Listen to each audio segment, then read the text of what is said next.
Imagínate caminar por un barrio tranquilo del norte de Rusia, donde las casas de madera no pasan de 2 pisos. Los cercos están torcidos por el frío y el cielo gris parece aplastarlo todo desde arriba. Ahora imagina que, entre esos tejados bajos, de repente, se eleva una torre de madera tan alta que corta el horizonte. No debería existir. No es segura. No es normal.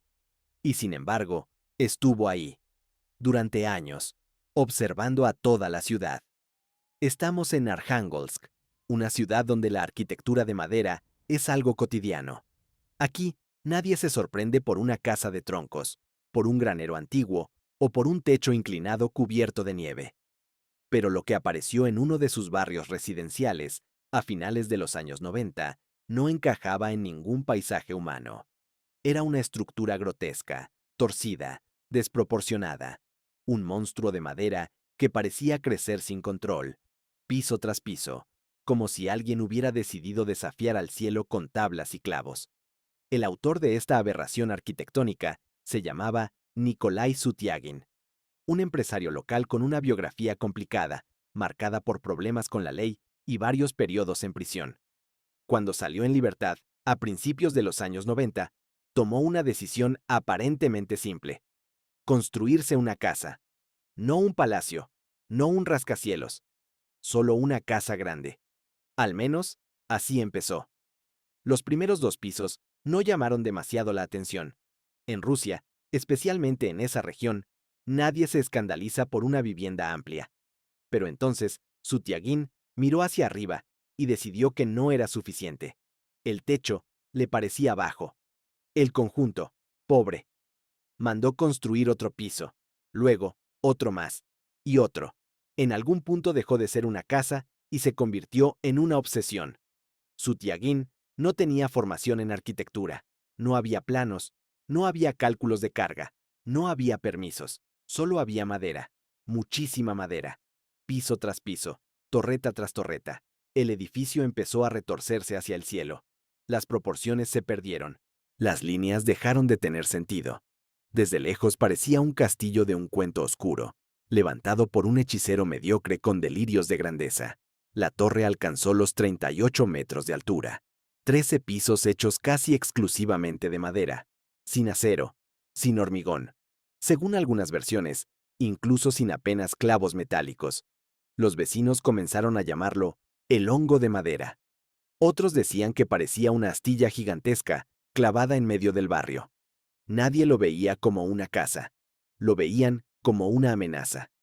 Vivir a su sombra era vivir con miedo. En invierno, cuando los vientos del norte azotaban Arjángelsk, la torre crujía. Literalmente crujía. La madera se quejaba, se movía, vibraba. La gente se despertaba por la noche pensando que el edificio iba a caer en cualquier momento. Todos entendían una cosa muy clara: si esa mole se incendiaba, el fuego se llevaría consigo media calle. Si colapsaba, enterraría casas, familias, vidas. Pero Sutiagin no escuchaba a nadie. Seguía construyendo. Seguía subiendo. Decía que desde lo más alto podría ver el mar Blanco. Esa idea se convirtió en su justificación, en su excusa. Cada nuevo piso era un paso más hacia ese horizonte que nunca terminaba de alcanzar. La casa ya no era un hogar, era una escalera hacia una fantasía personal. El desenlace no llegó por razones de seguridad, ni por denuncias vecinales. Llegó como casi todo en la vida de Sutiagin, a través de la ley penal. Fue arrestado de nuevo y enviado a prisión. Mientras su creador cumplía condena, el coloso de madera quedó abandonado. Sin mantenimiento, sin vigilancia, sin sentido. La torre empezó a pudrirse. Se convirtió en refugio de vagabundos, adolescentes y curiosos. El peligro aumentó. Finalmente, las autoridades decidieron actuar. No fue una demolición normal. No podían acercar maquinaria pesada. El edificio era demasiado inestable. Tuvieron que desmontarlo a mano, piso por piso, como si desarmaran una bomba gigante hecha de tablas viejas. Cuando Sutiagin salió de prisión, regresó a lo que quedaba de su sueño. Vivía en una pequeña construcción al pie de la torre, observando cómo su obra desaparecía lentamente, convertida en montones de madera inservible. Años después, los restos terminaron quemándose. Hoy, en ese lugar, no hay nada, solo un terreno vacío. Pero las fotografías siguen circulando. Y cada vez que alguien las ve por primera vez, hace la misma pregunta. ¿Cómo fue posible construir algo así? La respuesta es incómoda. Fue posible porque nadie lo detuvo a tiempo, porque había madera, obsesión y una total ausencia de límites, y porque, a veces, una casa no es un lugar para vivir, sino un reflejo perfecto de una mente que se niega a parar. Ahora nos trasladamos miles de kilómetros al oeste, a una ciudad que a finales del siglo XIX estaba viviendo su momento de gloria, Chicago. Calles llenas de gente, fábricas humeantes, trenes elevándose sobre la ciudad y una sensación general de progreso. En 1893, todo el país miraba hacia aquí por un solo motivo: la Exposición Universal. Millones de personas llegaban desde todos los rincones de Estados Unidos y del mundo. Turistas, comerciantes, familias enteras. Todos necesitaban un lugar donde dormir, y alguien decidió aprovechar esa necesidad. En medio de ese caos festivo, apareció un hombre educado, bien vestido, de mirada tranquila y modales impecables. Se hacía llamar Doctor. Su nombre era Henry Howard Holmes. Nadie sospechaba de él. Era simpático, convincente y sabía exactamente qué decir. Holmes anunció la construcción de un nuevo hotel, moderno, amplio, perfecto para alojar a los visitantes de la exposición. Desde fuera, el edificio no tenía nada de extraño. 3 plantas, fachada sólida, ventanas normales. Un hotel más en una ciudad llena de hoteles. Pero lo que nadie sabía era que aquel edificio no había sido diseñado para alojar personas. Había sido diseñado para atraparlas. Holmes controló cada detalle de la construcción. Cambiaba de obreros constantemente para que nadie conociera el plano completo del lugar. Nadie, excepto él. Cuando el hotel abrió sus puertas, el interior era un rompecabezas enfermizo. Pasillos que no llevaban a ninguna parte. Escaleras que terminaban en paredes. Puertas que se cerraban desde fuera. Habitaciones sin ventanas. Todo parecía extraño, pero lo suficiente discreto como para no levantar sospechas inmediatas. Los huéspedes llegaban cansados después de largos viajes. Dejaban sus maletas, sonreían al amable doctor y se encerraban en sus habitaciones. Algunas de esas habitaciones estaban conectadas a tuberías de gas ocultas en las paredes. Holmes podía liberar el gas desde su propia habitación y observar cómo la vida se apagaba al otro lado, sin ruido, sin testigos. Las paredes estaban reforzadas para aislar el sonido. Nadie escuchaba gritos. Nadie escuchaba golpes. En el interior del hotel existían mirillas ocultas que permitían observar a los huéspedes sin ser visto. El edificio entero funcionaba como un organismo vivo al servicio de una sola persona. Pero lo peor no estaba en los pisos superiores. En el sótano, Holmes había construido algo que jamás debería existir en un edificio civil: hornos, cubas con ácido, mesas de disección, conductos inclinados, engrasados, por los que los cuerpos caían directamente desde las habitaciones. No había necesidad de arrastrar nada por las escaleras. El hotel se encargaba de hacer desaparecer a la gente. Holmes no solo mataba, también sacaba beneficio. Vendía esqueletos limpios a facultades de medicina. Nadie hacía preguntas. Era un doctor respetable. ¿Por qué iban a dudar de él? Las personas empezaron a desaparecer. Jóvenes que viajaban solos, mujeres que nadie reclamaba, turistas sin familia cercana. Chicago era grande. La exposición atraía multitudes. La ausencia de unos pocos no llamaba la atención, al menos no al principio. Cuando finalmente la policía empezó a investigar, lo que encontraron fue tan perturbador que incluso los agentes más curtidos quedaron en silencio. El hotel no era un lugar de hospedaje, era una máquina. Una máquina construida con paciencia, inteligencia y una frialdad absoluta. Holmes fue arrestado. Confesó 27 asesinatos, aunque muchos historiadores Creen que el número real podría superar los 200. Nunca se sabrá con certeza. Demasiadas personas entraron en ese edificio y nunca salieron. Poco después, el hotel fue destruido. Algunas versiones dicen que se incendió de forma sospechosa, como si alguien quisiera borrar hasta el último rastro. Hoy, nada queda de aquel lugar. Ninguna pared, ningún pasillo, ninguna habitación. Pero la idea permanece. Ese edificio fue uno de los primeros ejemplos documentados de una construcción creada exclusivamente para matar. No por accidente, no por negligencia, sino por diseño. Y eso es lo que hace que esta historia sea tan inquietante, porque demuestra que el horror no siempre se esconde en ruinas antiguas o casas abandonadas. A veces se disfraza de hotel moderno, con una recepción amable y un doctor sonriente dándote la bienvenida. Dejamos atrás el frío del norte y el humo de las fábricas de Chicago para trasladarnos a la costa oeste de Estados Unidos. California. Sol, jardines cuidados, aire templado y calles tranquilas. A simple vista, este no parece un lugar donde puedan hacer algo inquietante. Pero precisamente aquí, en la ciudad de San José, se levantó una de las casas más absurdas y perturbadoras jamás construidas. Un lugar donde la lógica se rompió tabla por tabla, escalón por escalón. La historia comienza con una mujer llamada Sarah Winchester. Su apellido no era cualquiera. Era la viuda del heredero del Imperio Winchester, la compañía que fabricaba uno de los rifles más famosos y mortíferos de la historia.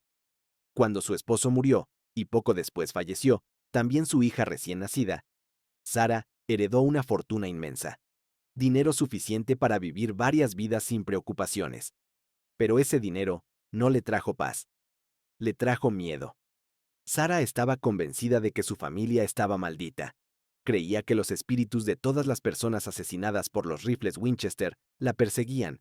Soldados, forajidos, indígenas, desconocidos sin nombre. En su mente, todos querían vengarse. Desesperada, acudió a un médium, y allí escuchó una frase que marcaría el resto de su vida. Los espíritus te dejarán en paz mientras sigas construyendo. El día que la obra se detenga, morirás. Sarah no lo dudó. Compró una casa inacabada en San José y empezó a construir. Al principio, parecía una reforma normal, pero pronto quedó claro que aquello no tenía nada de normal. No contrató arquitectos. No hubo planos generales. Cada decisión se tomaba sobre la marcha, guiada por supuestas instrucciones del más allá.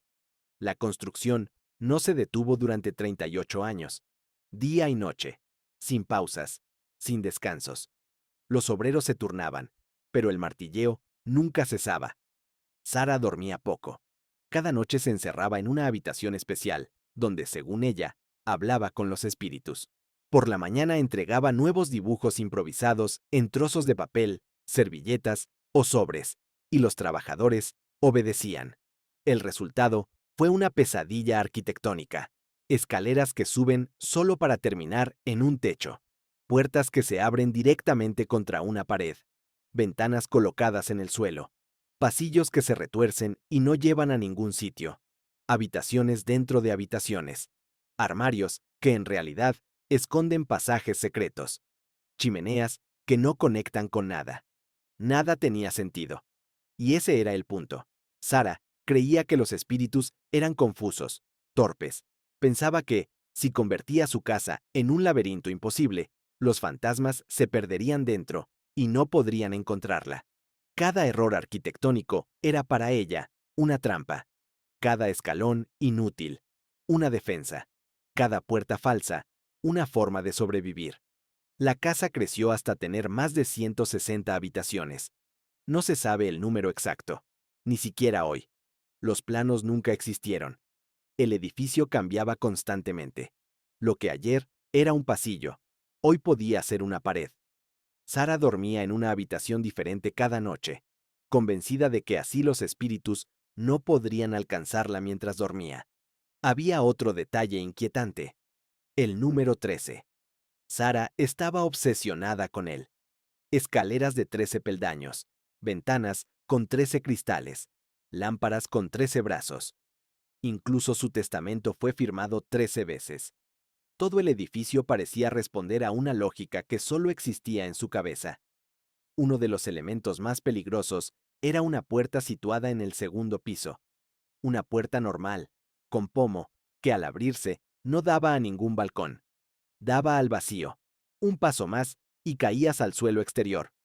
Nadie sabe a quién estaba destinada esa trampa. A un espíritu, quizá.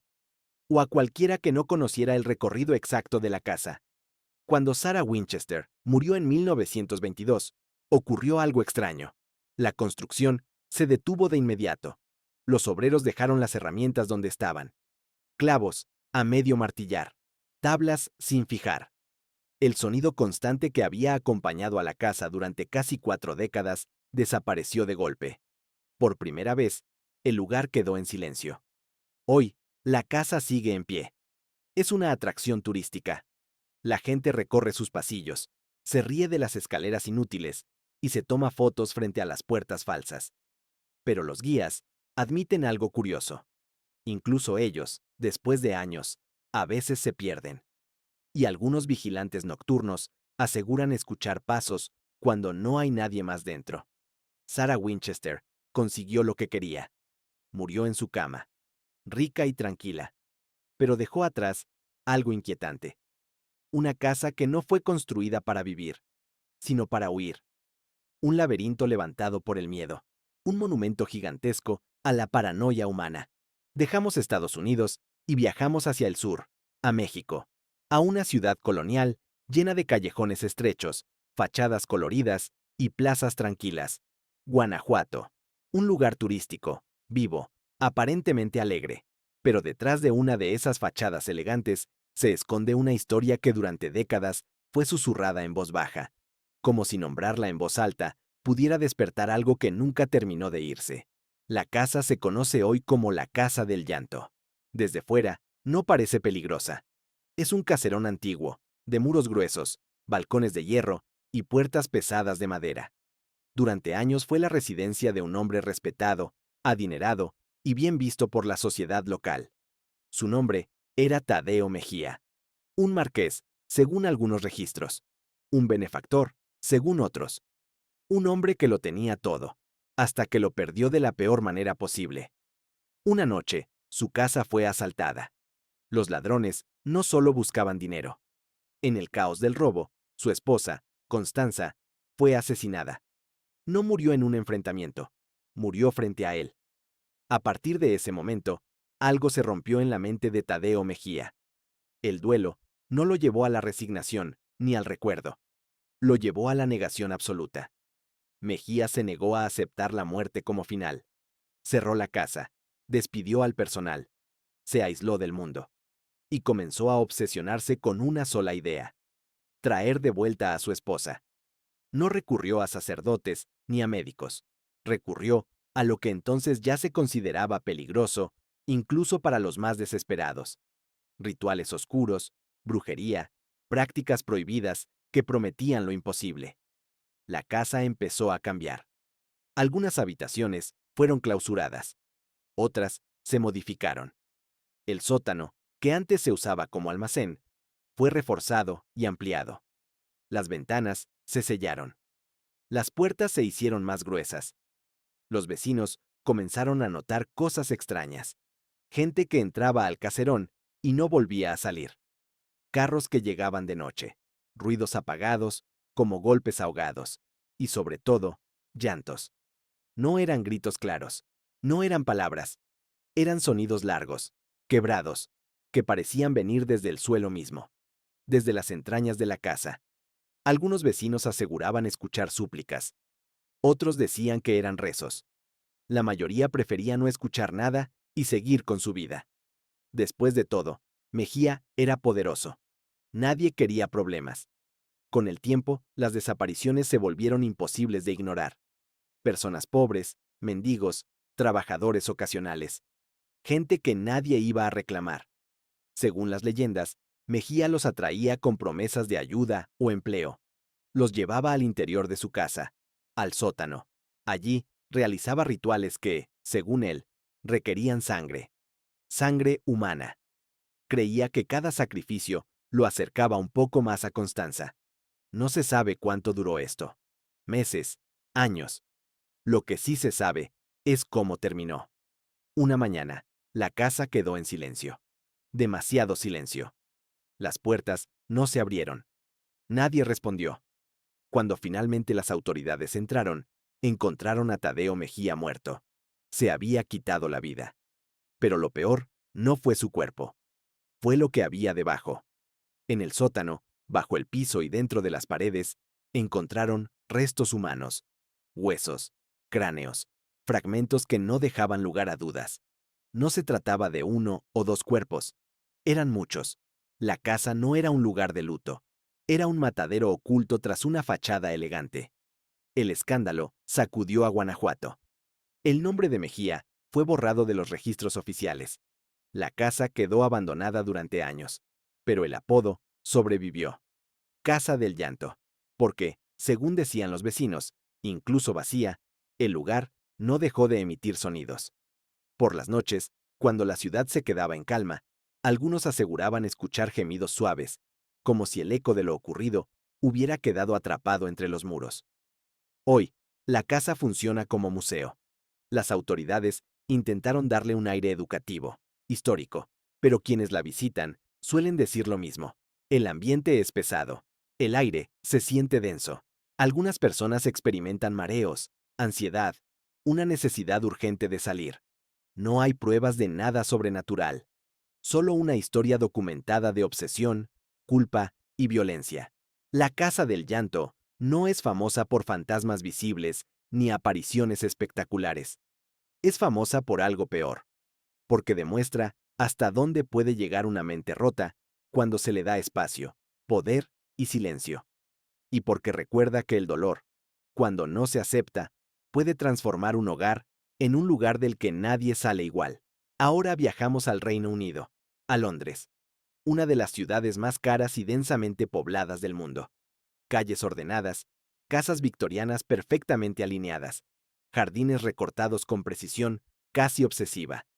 En algunos barrios, cada metro cuadrado vale una fortuna.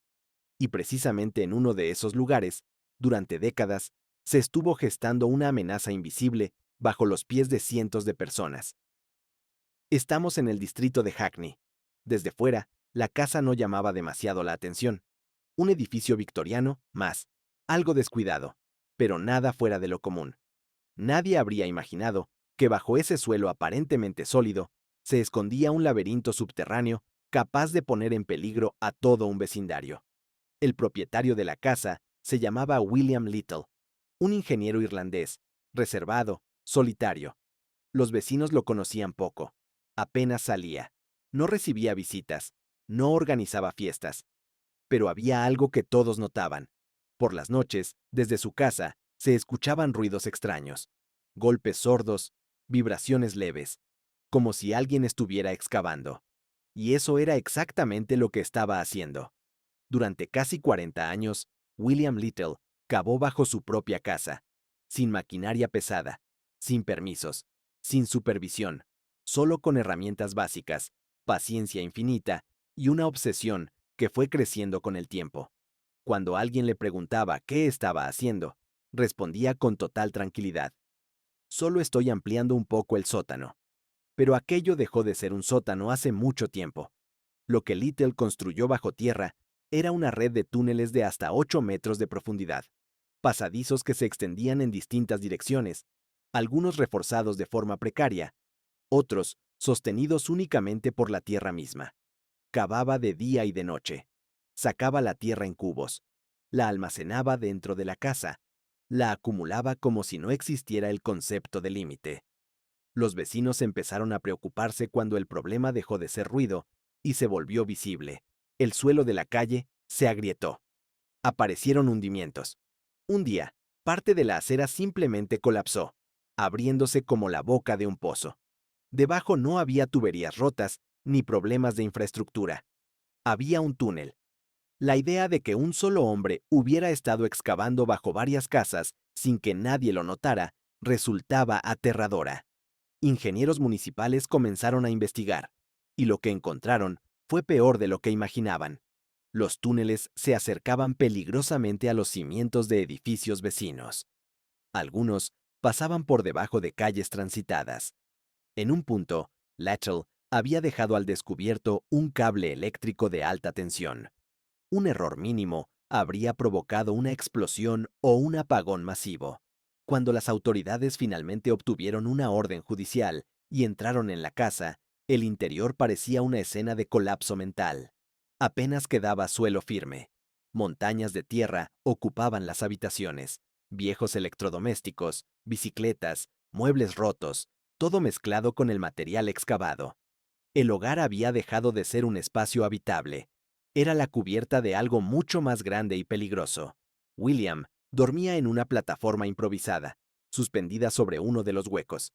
Literalmente, vivía encima del vacío que él mismo había creado. Para él, no había nada extraño en eso. Se mostraba genuinamente confundido cuando le explicaron que había puesto en riesgo a todo el barrio. No entendía el problema. En su mente, solo estaba siguiendo una idea que había crecido poco a poco, hasta volverse imposible de detener. Las autoridades no tuvieron elección. William fue desalojado. Los túneles tuvieron que ser rellenados con toneladas de hormigón. Varias mezcladoras trabajaron durante días para sellar el mundo subterráneo que había construido en silencio. La factura fue enorme. Cientos de miles de libras. Dinero que Little no tenía. Años después, William murió solo. La casa quedó marcada para siempre por lo ocurrido.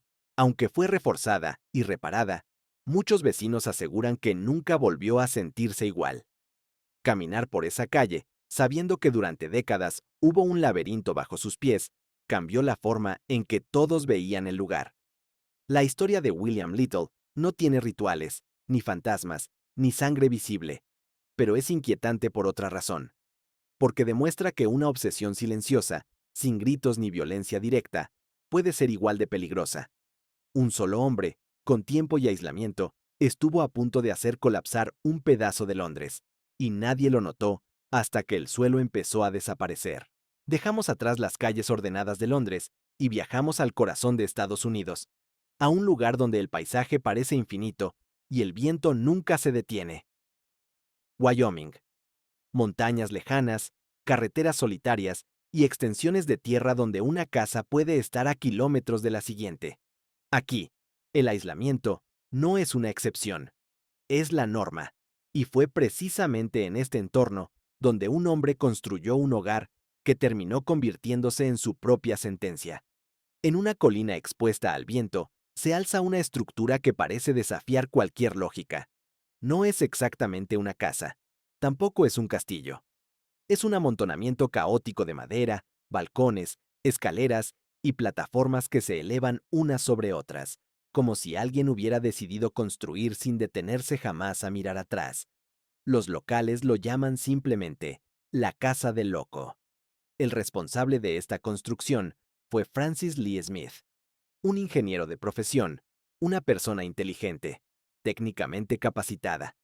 A principios de los años 70, compró ese terreno con una idea sencilla: construir una casa para su familia. Un lugar tranquilo, alejado del ruido de la ciudad. Al principio, el proyecto parecía normal. Una vivienda modesta, bien ubicada, con buenas vistas. Nada fuera de lo común. Pero algo cambió. Smith comenzó a modificar el diseño constantemente. Una escalera más, un balcón extra, luego otro, y otro. Cada vez que terminaba una sección, sentía la necesidad de añadir algo más. No había planos finales. No había un punto en el que dijera, ya está. La casa crecía como si tuviera vida propia. Con el paso del tiempo, la construcción se volvió cada vez más peligrosa. Los pisos superiores se sostenían sobre estructuras improvisadas. Muchas plataformas no tenían barandillas. Algunas escaleras eran tan empinadas que parecía imposible subirlas sin caer. El viento, constante y fuerte en esa zona de Wyoming, hacía que todo crujiera. La casa se movía. Literalmente. La familia de Smith intentó aguantar. Vivían rodeados de herramientas, polvo y ruido. Cada día despertaban en una casa diferente a la del día anterior. Pero llegó un punto en el que no pudieron más. Se fueron, lo dejaron solo con su proyecto. Y fue entonces cuando la obsesión se intensificó. Smith empezó a vivir prácticamente en la obra. Dormía allí mismo. Comía allí. Trabajaba de día y de noche. A menudo subía a las zonas más altas sin ningún tipo de protección, incluso cuando el viento soplaba con más fuerza. Para él, el riesgo no parecía existir. Solo existía la necesidad de seguir construyendo. Los vecinos, pocos y distantes, observaban la casa desde lejos. Cada año parecía más alta, más inestable. Nadie entendía cómo seguía en pie. Algunos decían que era cuestión de tiempo, que tarde o temprano algo saldría mal. Y tenían razón. En 1992 ocurrió lo inevitable. Smith estaba trabajando en una de las plataformas superiores, a varios metros del suelo. Nadie sabe exactamente qué pasó. Tal vez resbaló. Tal vez una ráfaga de viento lo desestabilizó. Tal vez la propia estructura cedió. Lo único seguro es el resultado. Cayó desde lo alto de la casa que él mismo había construido. Su cuerpo fue encontrado 2 días después. La casa quedó abandonada. El viento siguió recorriendo los pasillos vacíos. Las escaleras crujían sin nadie sobre ellas. Las plataformas seguían balanceándose, como si esperaran que su creador regresara para añadir una más. Pero nadie volvió. Con el tiempo, el lugar se convirtió en un punto de atracción para curiosos y exploradores urbanos. Muchos aseguran que el ambiente es opresivo, que hay una sensación constante de peligro, como si la casa aún estuviera a punto de colapsar en cualquier momento. Otros dicen que se siente una presencia, no sobrenatural, sino humana, la huella de alguien que lo dio todo por una idea que nunca supo cuándo detener. La historia de Francis Lee Smith no habla de rituales ni de asesinatos. Habla de algo más simple, y por eso mismo, más inquietante. Habla de una obsesión que creció sin control, alimentada por el aislamiento y la falta de límites. Una obsesión que transformó un hogar en una trampa mortal. Porque a veces, el mayor peligro no es lo que una casa esconde, sino lo que exige de la persona que la construye. Y en este caso, exigió todo. Viajamos ahora al sur de Estados Unidos, a Florida. Un lugar de palmeras, calor constante y carreteras interminables. Aquí, entre manglares y tierra coralina, se encuentra una construcción que durante décadas ha desconcertado a ingenieros, historiadores y curiosos. No por su aspecto aterrador, sino por una pregunta muy simple que nadie ha logrado responder del todo. ¿Cómo pudo una sola persona construir esto? El lugar se conoce como el Castillo de Coral. A primera vista, parece un conjunto extraño de muros, torres y bloques de piedra colocados con precisión quirúrgica. No es un castillo en el sentido clásico. No tiene lujo ni decoración innecesaria. Todo es pesado, macizo, silencioso.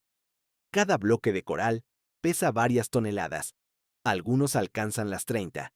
Y aquí es donde la historia se vuelve inquietante. El creador de este lugar fue Edward Leeds-Kalnin, un inmigrante letón, bajo, extremadamente delgado, de salud frágil.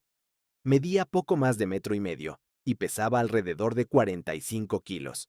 No tenía dinero, no tenía equipo industrial y no tenía ayudantes. Vivía solo. Y aún así, durante casi 30 años, levantó el castillo de coral completamente por su cuenta.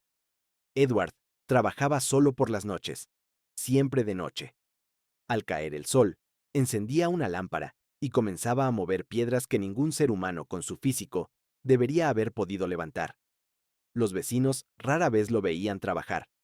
Cuando alguien se acercaba demasiado, él se detenía. Algunos niños del lugar aseguraban haber visto los bloques flotar. Otros decían que Edward cantaba mientras trabajaba, como si siguiera algún tipo de ritmo secreto. Nunca permitió que nadie lo ayudara. Nunca explicó su método. Cuando le preguntaban cómo lo hacía, respondía con una frase que se volvería legendaria. Conozco los secretos de los constructores de las pirámides. Nada más. Uno de los elementos más famosos del castillo es una puerta de piedra de varias toneladas, equilibrada con tal precisión que podía abrirse con un solo dedo. Décadas después, cuando el mecanismo falló y fue necesario retirarla, hicieron falta grúas y varios ingenieros. Al desmontarla, descubrieron algo aún más desconcertante. Edward había perforado la piedra de forma perfecta y había colocado en su interior un simple cojinete metálico reutilizado. Nadie pudo explicar cómo lo hizo con las herramientas rudimentarias de la época, pero la verdadera razón detrás de esta construcción no era el desafío técnico, era personal. Años antes, en Letonia, Edward había estado a punto de casarse. Su prometida, Agnes, tenía 16 años. El día antes de la boda, ella lo abandonó. Dijo que era demasiado pobre, demasiado viejo. Para Edward, ese rechazo no fue solo una ruptura, fue una herida que nunca cerró. Emigró a Estados Unidos y dedicó el resto de su vida a construir este lugar como un monumento a ese amor perdido. Cada muro, cada bloque, cada torre estaba pensado para ella. Edward creía que algún día Agnes vendría a verlo, que entendería lo que había construido por ella. Nunca ocurrió. Vivía dentro del castillo en condiciones mínimas, sin electricidad, sin comodidades. Dormía poco, comía poco. Su vida giraba en torno a seguir construyendo. No parecía interesado en el mundo exterior. No buscaba fama ni reconocimiento. Solo continuaba, noche tras noche, levantando piedra tras piedra. Edward murió en 1951, solo, en un hospital. En su habitación encontraron una pequeña nota. Decía simplemente, «Me voy al hospital». Nada más. El castillo quedó tal como estaba. Incompleto, según algunos. Perfecto, según otros. Hoy, el Castillo de Coral es una atracción turística. La gente camina entre los bloques, toca las paredes, se maravilla con la precisión. Pero hay algo que todos sienten: el silencio, un silencio pesado, como si el lugar aún guardara el esfuerzo de un solo hombre concentrado durante décadas. Esta no es una historia de asesinatos ni rituales. Es una historia de obsesión llevada al extremo, de un hombre que convirtió su dolor en piedra, de alguien que, incapaz de superar una pérdida, decidió construir algo imposible para demostrar que podía hacerlo. Y quizás, lo más inquietante, no sea cómo movió esas piedras, sino por qué lo hizo. Porque el castillo de Coral no es un hogar. Es una carta de amor escrita en bloques de 30 toneladas. Una carta que nadie vino a leer. Ahora cruzamos el océano y regresamos a Europa, al sur de Italia, Sicilia. Sol brillante, mar cercano, villas antiguas y una historia marcada por nobleza, excesos y decadencia. En la ciudad de Bagueria se alza una residencia que, incluso para los estándares excéntricos de la aristocracia europea, resultó demasiado perturbadora. Un lugar que no fue diseñado para agradar, sino para incomodar, para humillar, para deformar la realidad de quienes se atrevían a entrar. Se trata de la Villa Palagonia, conocida popularmente como la Villa de los Monstruos. Desde lejos, la construcción no parece especialmente siniestra. Una villa noble del siglo XVIII, con jardines amplios y una estructura clásica. Pero basta acercarse un poco para entender que algo no encaja. Alrededor del perímetro del terreno se alinean cientos de estatuas de piedra, y no representan dioses, héroes ni figuras elegantes. Representan deformidades, caras torcidas, cuerpos retorcidos, criaturas híbridas, enanos con cabezas enormes, figuras humanas con rasgos animales, gestos exagerados, grotescos, casi burlones. Más de 600 estatuas rodeando la villa como un ejército de pesadillas inmóviles. Para los habitantes de la zona, caminar junto a ese muro era motivo de temor. Existía incluso la creencia de que las mujeres embarazadas no debían mirar las estatuas, porque podrían dar a luz niños deformes. El responsable de este desfile de horrores fue el príncipe Francesco Ferdinando Gravina, heredero de la villa, un noble poderoso, culto y profundamente resentido. Las crónicas de la época sugieren que el príncipe sufría deformidades físicas. Otros dicen que simplemente se consideraba feo. Sea como fuere, estaba convencido de que el mundo lo despreciaba por su apariencia. y decidió devolver ese desprecio multiplicado. Pero el verdadero infierno no estaba en el jardín, estaba dentro. El interior de la villa fue diseñado como un mecanismo de burla y castigo social.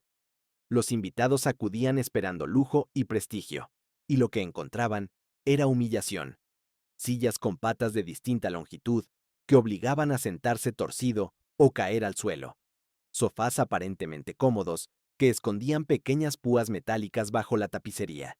No lo suficientemente afiladas para matar, pero sí para provocar dolor inmediato y vergüenza pública. El príncipe disfrutaba observando.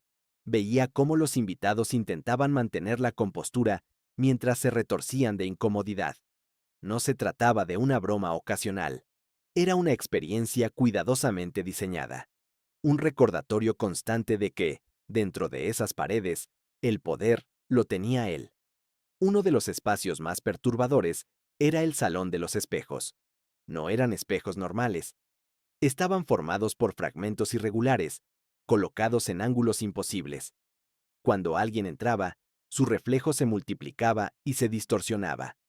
Rostros alargados, cuerpos deformados, sonrisas convertidas en muecas. El invitado dejaba de verse como una persona elegante y pasaba a verse como una de las criaturas del jardín. La intención era clara. Francesco Gravina quería que todos sintieran lo que él sentía al mirarse al espejo. Quería demostrar que la belleza era una ilusión frágil y que cualquiera podía convertirse en un monstruo con el ángulo adecuado. La villa se convirtió rápidamente en un lugar temido. Muchos nobles rechazaban las invitaciones. Otros acudían por obligación social y se marchaban profundamente perturbados. Incluso el poeta Johann Wolfgang von Goethe, durante su viaje por Italia, visitó la villa y quedó horrorizado. Escribió que aquel lugar parecía una locura petrificada, un insulto a la armonía y al buen gusto. Con el paso del tiempo, Francesco Gravina envejeció rodeado de sus estatuas. Murió sin haber cambiado nunca su visión del mundo. Tras su muerte, gran parte del interior fue modificado o destruido. Las trampas desaparecieron, los muebles fueron retirados, pero las estatuas permanecieron. Hoy, la Villa Palagonia sigue en pie. Los turistas pasean entre las figuras grotescas, se hacen fotos, sonríen nerviosos. Muchos la consideran una curiosidad artística. Otros sienten un rechazo inmediato, una incomodidad difícil de explicar. Porque, aunque el creador ya no esté, la intención sigue ahí. Esta no es una casa embrujada en el sentido clásico. No hay historias de fantasmas ni apariciones nocturnas. Es algo más frío, más humano. Es el rastro de una mente que decidió convertir su resentimiento en piedra. Un lugar construido no para vivir, sino para vengarse del mundo. Y lo más inquietante es que lo consiguió. Porque siglos después, la villa sigue cumpliendo su función. Nadie sale de allí sin sentirse observado por esos monstruos, y sin preguntarse si, en el fondo, todos reflejamos algo de ellos cuando alguien nos obliga a mirarnos desde el ángulo equivocado. Dejamos atrás las villas europeas y regresamos a México, pero esta vez no a una ciudad ni a una calle concreta. Nos adentramos en un laberinto de canales al sur de Ciudad de México, en Xochimilco. Agua oscura, vegetación espesa, silencio interrumpido solo por el sonido lento de los remos. Entre estas islas artificiales, oculto a plena vista, existe un lugar que incluso los barqueros evitan mirar durante demasiado tiempo. Lo llaman la Isla de las Muñecas. A primera vista, parece una pesadilla infantil materializada. Árboles, cercas y chozas, cubiertos de muñecas viejas, rotas, sucias, colgando de cuerdas oxidadas. Algunas no tienen ojos, otras no tienen brazos. Muchas están decapitadas. Sus rostros de plástico, deformados por el sol y la humedad, miran en todas direcciones, como si vigilaran cada movimiento. No es una instalación artística. No es una atracción diseñada para turistas. Es el resultado de una obsesión que duró más de 50 años. El creador de este lugar fue un hombre llamado Julián Santana Barrera. En los años 50, Julián abandonó a su familia y decidió vivir solo en una de las Chinampas, islas agrícolas tradicionales de la zona. Buscaba aislamiento. Silencio. Nadie sabe exactamente por qué se fue. Lo que sí se sabe es el momento que marcó el resto de su vida. Un día, encontró el cuerpo de una niña flotando en el canal cercano a su isla. Intentó salvarla. No llegó a tiempo. Poco después, encontró una muñeca flotando en el agua, justo en el mismo lugar. Para Julián, aquello no fue una coincidencia. Estaba convencido de que el espíritu de la niña seguía allí, y de que estaba enfadado.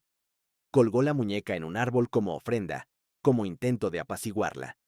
Pero eso no fue suficiente. Según Julián, por las noches escuchaba voces, pasos, llantos. Decía sentir una presencia que lo observaba desde el agua. Y así comenzó todo. Durante décadas, Julián se dedicó a recolectar muñecas. No nuevas, viejas, dañadas, abandonadas. Las sacaba de la basura, las encontraba flotando en los canales, las intercambiaba por frutas o verduras. Nunca las limpiaba, nunca las reparaba. Las colgaba tal como las encontraba, dejando que el tiempo y la naturaleza las destruyeran aún más. La isla fue transformándose lentamente en un santuario grotesco. Cada árbol cargaba con decenas de muñecas. Algunas estaban sujetas con alambre, otras con cuerdas improvisadas. Muchas estaban cubiertas de insectos. Algunas tenían nidos de aves dentro de las cuencas vacías de los ojos. El plástico se agrietaba, los colores se desvanecían. El resultado no era decorativo, era profundamente perturbador. Julián hablaba con las muñecas, les dejaba comida, les pedía protección.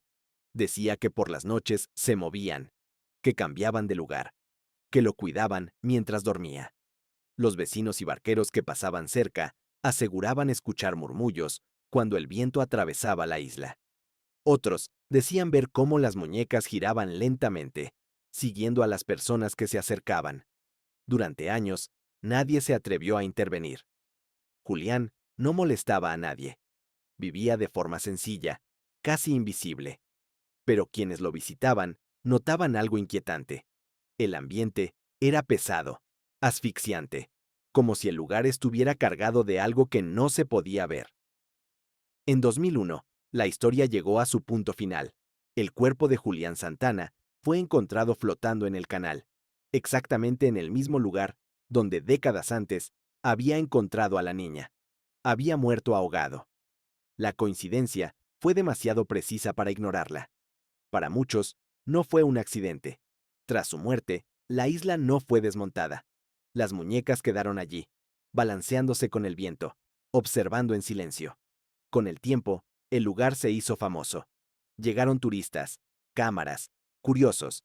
Algunos se reían, otros se marchaban en silencio, incómodos, con la sensación de haber invadido algo que no les pertenecía. Hoy, la isla de las muñecas sigue existiendo. Nadie vive allí. Nadie cuida el lugar. Las muñecas continúan deteriorándose lentamente, colgando como restos de una historia que nunca fue explicada del todo. No hay pruebas de fantasmas. No hay registros oficiales de maldiciones. Solo hay una verdad difícil de ignorar. Un hombre pasó medio siglo rodeándose de muñecas rotas para protegerse de algo que solo él parecía ver. Y murió exactamente donde todo había empezado. La isla no es aterradora por lo que pueda esconder. Es aterradora porque es la huella visible de una mente que se quebró en soledad, en silencio, sin que nadie la detuviera. Y cuando el viento sopla entre las muñecas, haciendo chocar el plástico seco unas contra otras, es imposible no preguntarse si Julián realmente estaba solo en esa isla, o si simplemente fue el único que decidió quedarse. Hemos recorrido continentes, épocas y culturas distintas, desde el norte helado de Rusia hasta el calor húmedo de México, desde barrios tranquilos hasta islas olvidadas. 10 lugares distintos, 10 historias que, en apariencia, no tienen nada en común. Personas diferentes, contextos diferentes, motivaciones distintas. Y sin embargo, cuanto más atrás miramos, más clara se vuelve una idea inquietante. Ninguno de estos lugares nació maldito. No hubo rituales antiguos que los consagraran. No hubo fuerzas oscuras esperando bajo la tierra. Todos comenzaron como algo simple. Una casa, un proyecto, un sueño personal, un intento de construir algo propio en el mundo. Y en todos los casos, ese punto de partida fue el mismo. Una sola persona, actuando sin límites. En Arkhangelsk, un hombre no supo cuándo detenerse. En Chicago, otro diseñó un edificio con una intención clara y monstruosa. En California, una mujer convirtió el miedo en un laberinto interminable. En México, el dolor se transformó en ritual. En Londres, la obsesión se ocultó bajo tierra. En Wyoming, la ambición ignoró el peligro.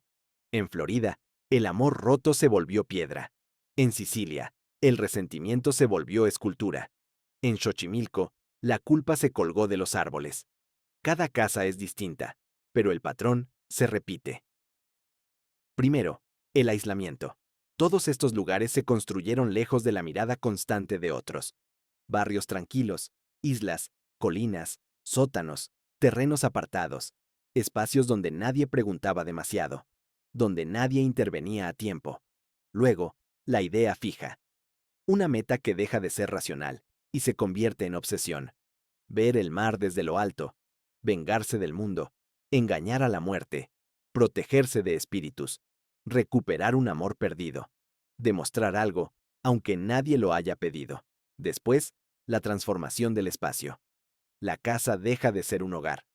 Ya no está pensada para vivir, descansar o compartir. Se convierte en una herramienta, una defensa, una trampa, un monumento, un refugio mental. El edificio empieza a reflejar el interior de quien lo construye. Cada escalera inútil, cada túnel, cada estatua grotesca es una extensión de una mente que se ha ido cerrando sobre sí misma. Y finalmente, el desenlace. Ninguna de estas historias termina bien. Muerte, ruina, abandono, destrucción. Algunos murieron dentro de sus creaciones, otros las vieron desaparecer. En todos los casos, el lugar sobrevivió al menos lo suficiente como para dejar una huella, una marca difícil de borrar. Lo más perturbador de todo esto es que no estamos hablando de mitos antiguos ni de leyendas imposibles de comprobar. Estos lugares existen o existieron. Se pueden visitar, se pueden fotografiar, se pueden tocar. No son cuentos para asustar niños. Son consecuencias reales de decisiones humanas. Y aquí aparece la pregunta más incómoda. ¿Qué diferencia a estas personas del resto? La respuesta no es tan clara como nos gustaría. No eran monstruos evidentes desde el principio. Muchos eran respetados. Algunos eran inteligentes. Otros simplemente estaban rotos por dentro. La diferencia real no fue la locura repentina, sino la ausencia de frenos. Nadie los detuvo. Nadie puso límites claros. Nadie dijo basta a tiempo. Estas casas no son peligrosas porque estén embrujadas. Son peligrosas porque demuestran algo muy simple.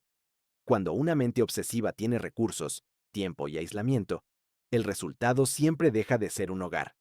Se convierte en un reflejo físico de algo que ya no está sano. Hoy, algunos de estos lugares son museos. Otros son atracciones turísticas. Otros se están desmoronando lentamente. La gente camina por sus pasillos, se toma fotos, siente curiosidad. Pero pocos se detienen a pensar en lo que realmente representan. No son advertencias sobrenaturales, son advertencias humanas. Nos recuerdan que la arquitectura no es solo técnica, también es psicología, que las paredes pueden guardar algo más que habitaciones, y que, a veces, la casa más peligrosa no es la que parece oscura o abandonada, sino la que alguien construyó convencido de que estaba haciendo lo correcto, mientras todo a su alrededor empezaba a desmoronarse. Quizás por eso estos lugares nos inquietan tanto, porque no hablan de fantasmas, hablan de nosotros, de lo que ocurre cuando una idea se vuelve más importante que la vida, cuando nadie interviene y cuando una casa deja de ser un refugio para convertirse en una confesión imposible de ocultar.